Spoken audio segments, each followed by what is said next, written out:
여러분 안녕하십니까, 진성호입니다.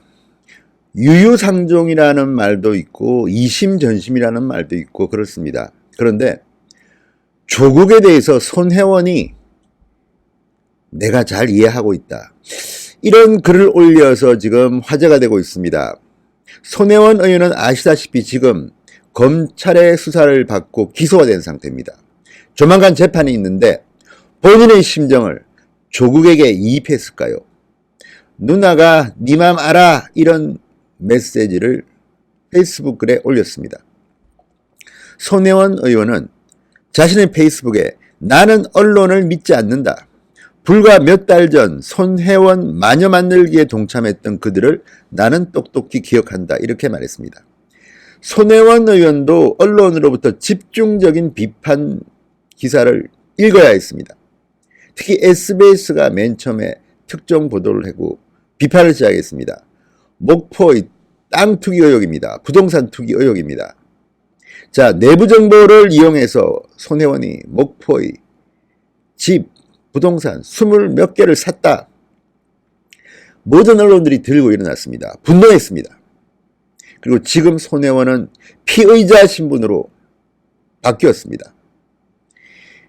손혜원 의원의 조카 그리고 등등 또 보좌관의 누가 샀다는 그 집과 땅들은 지금 법원에 의해서 몰수 보전 처리 조치를 당했습니다.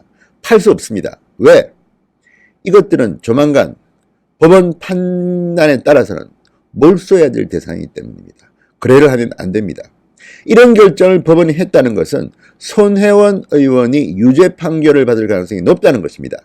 그런 처지에 있는 손혜원이 조국을 향해 이해한다고 이런 글을 올렸다는 것은 조국의 운명도 조만간 손혜원과 같은 처지에 놓이지 않을까 기대됩니다.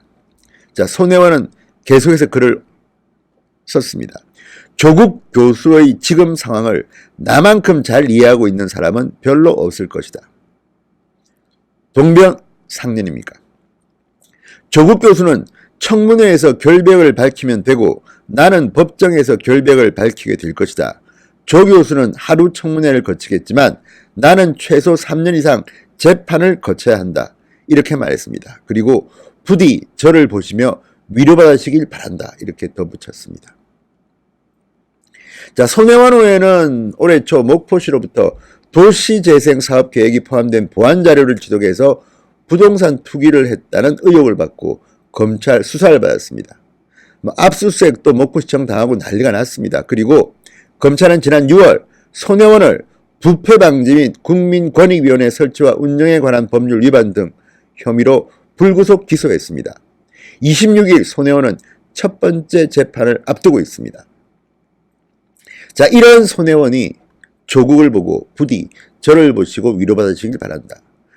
조국은 하루 청문회를 거치지만 나는 3년간 재판을 받게 된다. 근데 조국 후보자가 과연 하루만 청문회를 거치는 것으로 끝나겠습니까? 지금 조국에 대해서 드러나는 혐의들을 보면 수사가 불가피할 것으로 보입니다. 특히 가족이 운영했다는 사모펀드, 조국이 해명한 자료가 거짓으로 하나둘 드러나고 있습니다. 지금 주광덕 의원 등이 이야기한 것을 보면 이 사모펀드는 조국 일가의 가족 펀드입니다. 그리고 조국이 투자한 이 펀드가 조국의 아내와 자녀들이 투자한 이 펀드가 최대 주주로 매입한 그 회사는 관급공사를 싹쓸이해서 폭풍 성장을 했다는 것이 드러났습니다. 이게 사실이라면 조국은 민정수석이라는 지위를 이용해서 이런 압력을 통해서 직권 남용을 한 게 아닌가, 이런 의심이 되는 대목입니다. 물론 수사를 해야 하고 법원이 판단을 해야겠지만 지금 드러난 의혹들을 보면 이 회사가 이렇게 폭풍 성장을 한 데는 조국 일가가 뒤에 있을 거라는 것을 합리적 의심하게 됩니다. 뿐만 아니라 조국 딸 문제도 그렇습니다. 부정하게 논문에 제1저자 이름을 올린 것이 드러나고 있습니다. 그리고 이 논문이 철회될 가능성도 높습니다. 이런 부정행위를 했다는 게 밝혀지면 조국 딸의 고려대학교 입학은 취소가 될 가능성이 높습니다. 조국 딸은 분명 처벌을 받을 가능성이 높은데 이 과정에 조국이 관여했다면 역시 이 문제도 처벌을 받게 되죠. 지금 조국은 10건이 넘는 고소고발을 당한 상태입니다. 혐의도 다양합니다. 지금 많은 사람들이 조국은 청문회장으로 나올 게 아니라 검찰청 조사실로 가야 된다. 검사 방에 가서 수사를 받으라. 이런 말들을 하고 있습니다. 나경원 원내대표, 홍준표 전 대표, 법률가 출신들은 다 이런 말을 합니다. 누가 봐도 조국에 드러난 이 혐의들은 국민들이 볼 때는 불법의 의혹이 농후하기 때문입니다. 손혜원이 이런 글을 올린 것이 조국에게 도움이 될까요? 불리하게 작용할까요? 답은 뻔하지 않습니까? 손혜원이 조국을 손잡고 물귀신 작전을 하는 건지, 아니면 같이 감옥 가자는 건지, 아니면 조국을 이용해서 본인이 빠져나오겠다는 건지 알 수는 없습니다. 두 사람은 공통점이 있습니다.